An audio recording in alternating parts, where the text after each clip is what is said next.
भानगढ़ का किला भारत के सबसे भूतिया स्थान के नाम से जाना जाता है और यह किला तभी शायद अनसुलझा राज बना हुआ है। रहस्य होने की वजह से यह जगह कई लोगों का ध्यान अपनी ओर खींचती है। अधिकांश लोगों का कहना है भानगढ़ किला भूतिया है और इसके अनेकों किस्से होने की वजह से लाखों लोग यहाँ घूमने की इच्छा रखते हैं। वैसे लोगों का कहना है सम्राट माधव सिंह की, जिन्होंने गुरु बालूनाथ की स्वीकृति प्रदान करने के बाद शहर का निर्माण किया था। वह एक तपस्वी थे जिन्हें ध्यान में रहना बेहद पसंद था। संत ने अपनी स्वीकृति इस शर्त पर दी थी कि महल की छाया उनके प्रार्थना स्थल पर नहीं पड़नी चाहिए। अगर ऐसा हुआ तो महल तहस नहस हो जाएगा। जब महल का निर्माण पूरा हुआ तो उनकी छाया संत के प्रार्थना स्थल पर पड़ गई और भानगढ़ उसी समय तहस नहस हो गया। संत के क्रोध को तुरंत झेलने के बाद भानगढ़ तुरंत एक श्रापित शहर में बदल गया और इसे फिर से नहीं बसाया जा सका। वहीं भानगढ़ किले की एक कहानी और भी है। भानगढ़ किले में महाराजा माधव सिंह और उनकी पत्नी महारानी रत्नावती रहती थी। वहीं महारानी रत्नावती के किस्से सुंदरता के दूर दूर तक फैले थे। राजा अक्सर दूसरे राज्यों के दौरे पर जाया करते थे। भानगढ़ में राजा रानी के अलावा बहुत दास दासी रहा करते थे और भानगढ़ किले के पास एक सिन्ही नाम का जादूगर रहता था। सिन्ही कोई छोटा मोटा जादूगर नहीं था, वह बहुत बड़ा जाना माना जादूगर था और भानगढ़ के सभी लोग उस जादूगर से डरते थे। पर महाराजा माधव सिंह सिन्ही से बहुत आकर्षित थे, क्योंकि राजा माधव भी सिन्ही की जादूगरी के किस्से बहुत सुने थे और राजा भी सिन्ही से मिलने की इच्छा रखते थे। एक दिन राजा सिन्ही जादूगर को महल में बुलाते हैं और राजा कहते हैं, सिन्ही, तुम्हें मैंने एक समस्या का समाधान करने के लिए बुलाया है। तो सिन्ही कहता है, क्या हुक्म है राजन? तो राजा कहते हैं, यहाँ पर एक बावड़ी है जो काफ़ी दिनों से सूखी पड़ी है। अगर तुम अपनी मंत्र विद्या से इसमें पानी भर दो तो मुँह मांगा इनाम तुम्हें दिया जाएगा।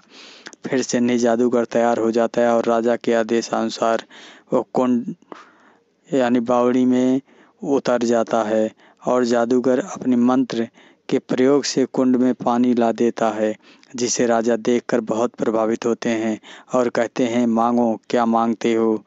तो जादूगर कहता, हुजूर, मैं महल में रहना चाहता हूँ। राजा की बात सुनकर राजा कहते हैं, तुम्हारी इतनी हिम्मत?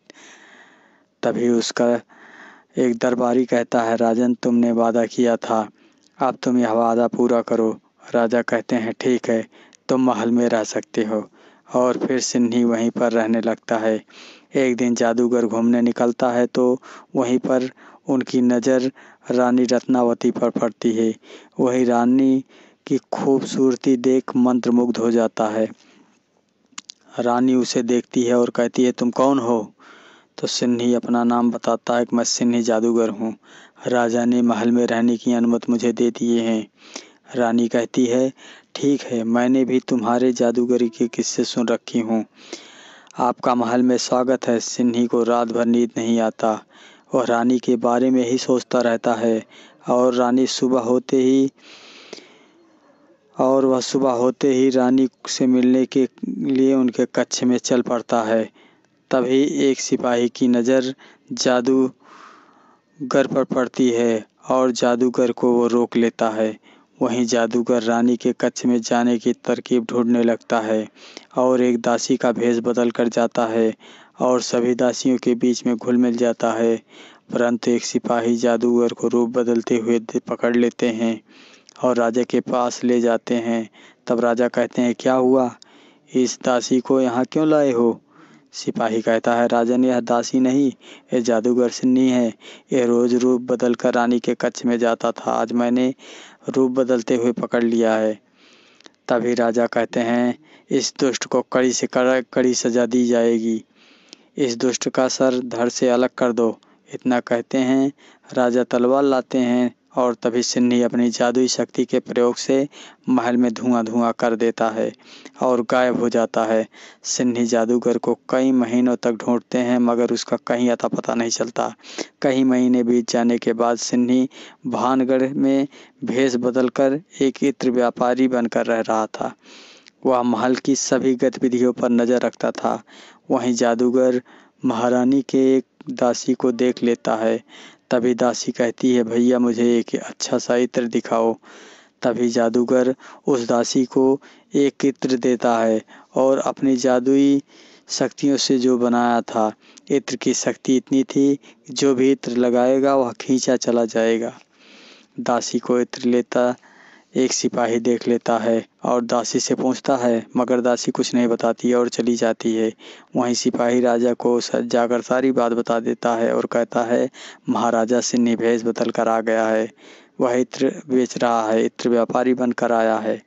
राजा है सुनकर रानी के कक्ष में जाते हैं और रानी को सारी बात बता देते हैं और कहते हैं, आप इस इत्र का प्रयोग मत करना। रानी यह सुनकर इत्र को उठाकर बाहर फेंक देती है। इत्र एक बड़े पत्थर पर जाके गिरता है और पत्थर सीधा जादूगर की तरफ जाने लगता है और जादूगर समझता है कि रानी पत्थर पर बैठकर आ रही है। यह सोच रहा था, तभी पत्थर उसके ऊपर आके उसको दबा देता है, लेकिन मरने से पहले वह भानगढ़ को श्राप देता है कि भानगढ़ नष्ट हो जाएगा, कोई भी नगर में जीवित नहीं बचेगा। राजा सुनकर भानगढ़ छोड़कर जाने का आदेश सुना देते हैं। इसलिए कहा जाता है कि भानगढ़ एक श्रापित है। तो ऐसी रोमांचक कहानियाँ सुनने के लिए धन्यवाद। जल्द ही हम एक नई कहानी के साथ हाजिर होते हैं। जय हिंद, वंदे मातरम।